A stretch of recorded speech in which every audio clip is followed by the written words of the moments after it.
Welcome to the Salmon Runs YouTube. Enjoy the video. You start by building the right comp, 1920x 1080, 30 FPS to match your camera. Next, import both your green screen clip and the background image or video. Place the green screen layer above the background so you can see the replacement appear.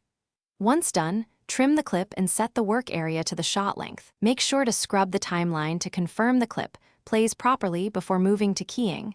This avoids surprises later. You apply key light and sample the most uniform green using the screen color eyedropper. This removes the bulk of the backdrop. Then adjust screen gain and screen balance to clean weak areas because subtle shifts affect spill and translucency.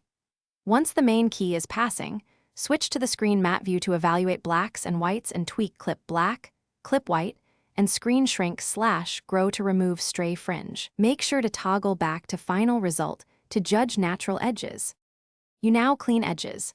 Apply matte choker or simple choker and add a subtle feather to soften jagged pixels. This preserves hair and motion. Then remove green spill with advanced spill suppressor or targeted hue / saturation desaturation on greens because leftover color casts betray the composite. If elements move or need separate grading, pre-compose your keyed layer before final tweaks. Finally, render using a lossless codec and include alpha if needed. If you still see artifacts, re-evaluate screen matte thresholds and lighting continuity as the key troubleshooting step. Thanks for watching. Consider subscribing if we helped you.